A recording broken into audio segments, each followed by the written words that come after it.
Di tanah yang kaya akan sejarah,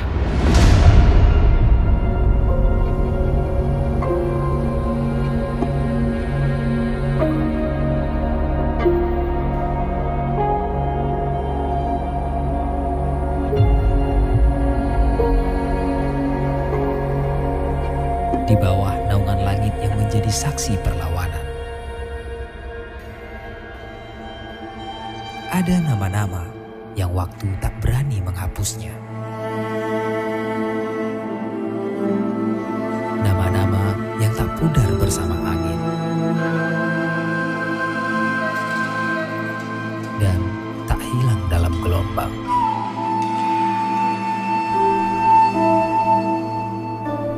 Nama-nama yang akan tetap hidup, terukir kuat di hati mereka yang menolak untuk tunduk.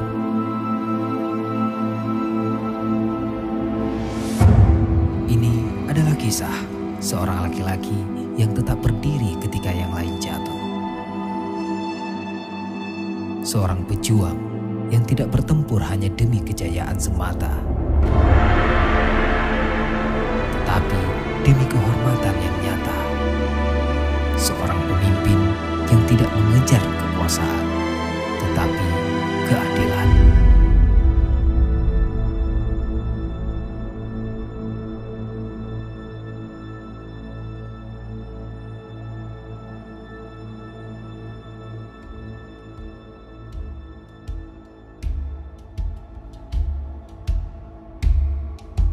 Ia tidak berjuang untuk dirinya sendiri. Ia berjuang untuk mereka yang tak punya senjata, untuk tanah yang tak bisa bicara, untuk kebebasan yang tak bisa dibeli. Aceh tidak akan pernah tunduk, begitupun ia. Beberapa orang akan dilupakan, beberapa nama akan hilang, tapi bukan namanya. Bukan di sini, bukan sekarang, dan tidak akan pernah. Ketika penjajah datang dengan baja dan api, ia tidak lari, ia tidak tunduk, ia menjadi badai yang tak bisa mereka jinakkan.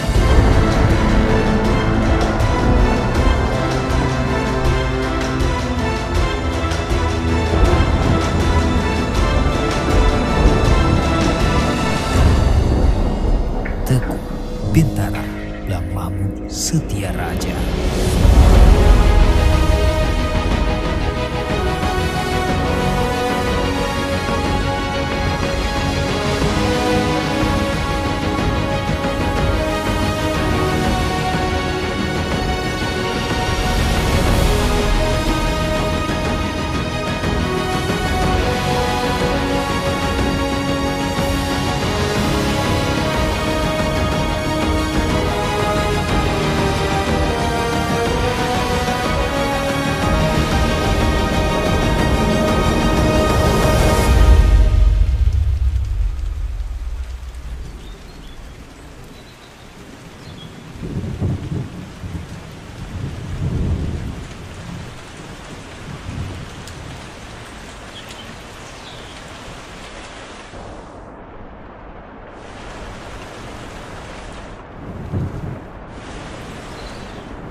Melihat dari catatan kolonial Belanda tentang genealogi Nabi Mahmud, bisa kita pastikan bahwasanya Teguh bin Mahmud ini lahir dari keluarga yang cukup terkenal saat itu, yaitu mereka yang datang dari Pidi atau perantau-perantau Pidi yang datang dan membuat kenegerian baru di pantai barat Aceh.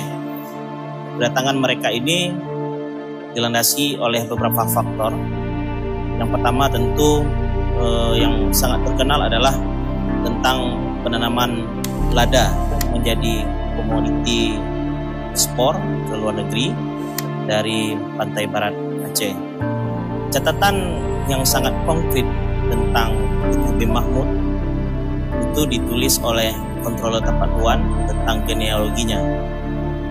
Tercatat bahwasanya yang pertama kali mendiami wilayah Lampidi adalah Tok Lampohde. Jadi Teguh bin Mahmud ini adalah generasi kelima dari Tok Lampohde tersebut. Selain itu, Teguh bin Mahmud juga mempunyai anak-anak yang sangat berperan aktif di dalam perang Aceh, seperti Teguh Banta Karim dan Teguh Banta Sulaiman.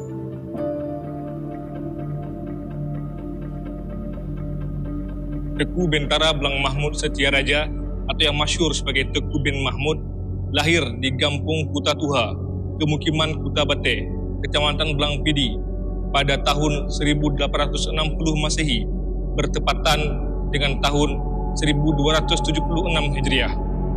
Teguh bin Mahmud merupakan putra dari Teguh Bentara Nyak Abbas atau Teguh bin Abbas bin Teguh Bentara Nyak Sari Agam atau Teguh bin Agam, seorang ule balang keturunan bangsawan dari Mukim Lang Tiju Pidi.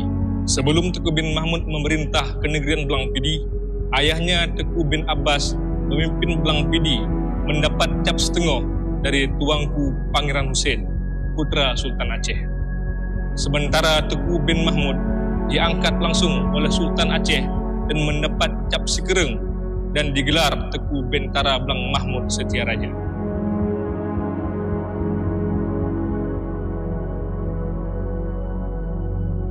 Selaku editor, saya memiliki kesempatan yang sangat berharga untuk menyelami sosok gerilyawan yang telah berjuang untuk mempertahankan tanah air tercinta kita ini dari penjajahan kolonialisme Belanda.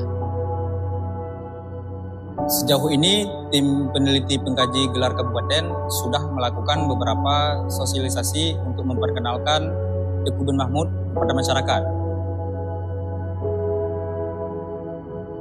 Seorang pejuang dan pendidik. Mungkin ini adalah pengantar yang tepat untuk pemberian seorang label pejuang yang telah berjasa di dalam memperjuangkan salah satu kemerdekaan Indonesia. Dialah seorang tokoh yang bernama Teguh bin Mahmud. Hal yang paling menarik yang kita bahas tentang Teguh bin Mahmud ini adalah sosok perjuangan beliau dan juga bagaimana strategi perjuangannya.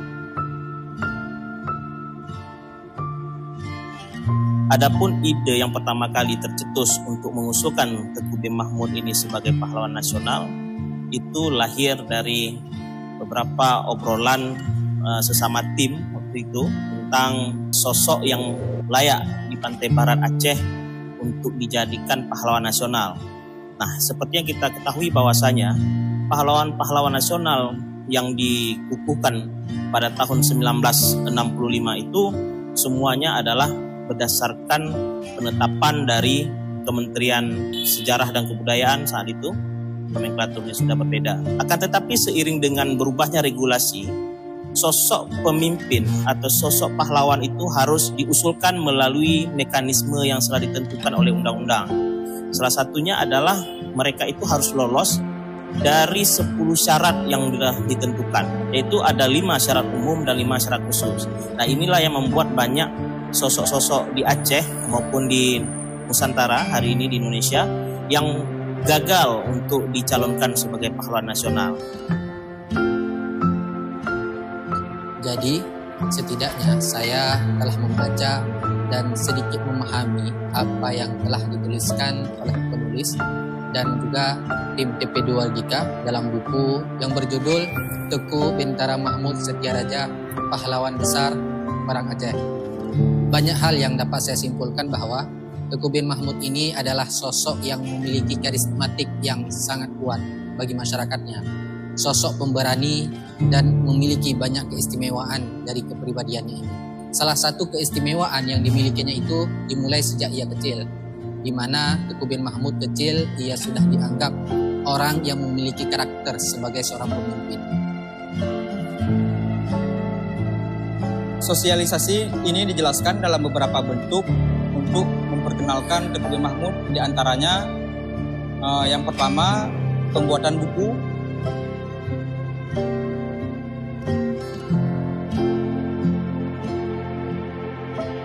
Jadi buku ini adalah sebagai penyempurna dari buku-buku atau data-data sebelumnya. Dan kedua, pembuatan lagu dan dokumenter.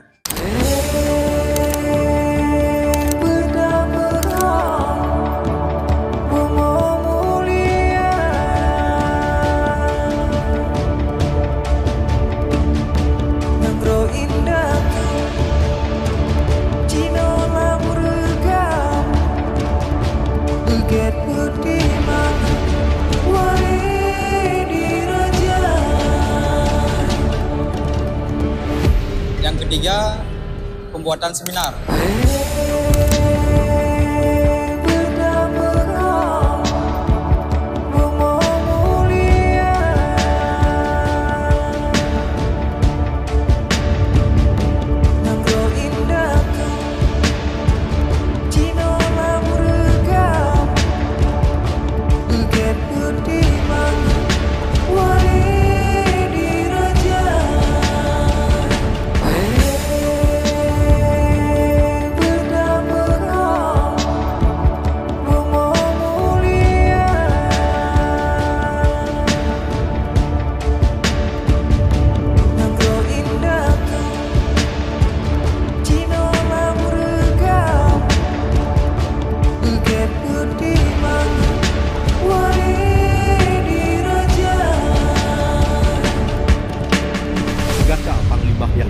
Ngon mudo pendeng lun amanahkan bak awak dro dua angke penyerangan unang dro kandang.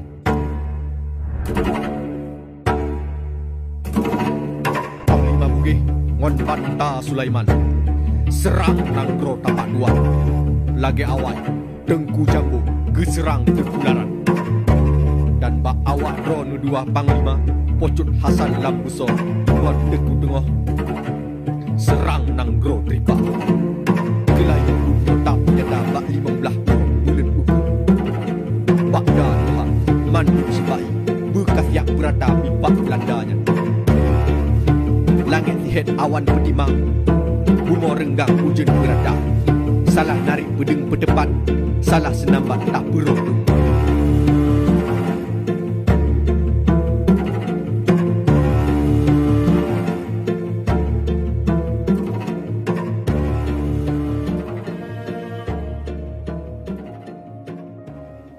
Dan yang keempat, pembuatan berita dan opini. Dalam pembuatan buku ini, dimaksudkan selain masyarakat bisa mengenal Teuku bin Mahmud dari sejarahnya, buku ini juga kami jadikan sebagai data empiris untuk bahan pengusulan pahlawan nasional.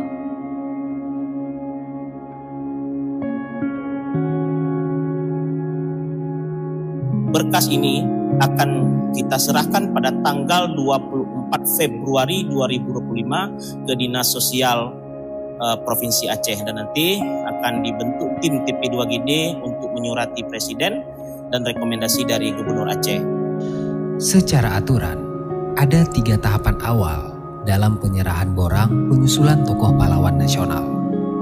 Pada tanggal 20 Mei 2024, Pemerintahan Kabupaten Aceh Barat Daya mengeluarkan surat keputusan nomor 245 tentang pembentukan tim peneliti pengkaji gelar Kabupaten Aceh Barat Daya untuk mengusulkan Teuku bin Mahmud sebagai pahlawan nasional. Setelah 9 bulan penyiapan berkas,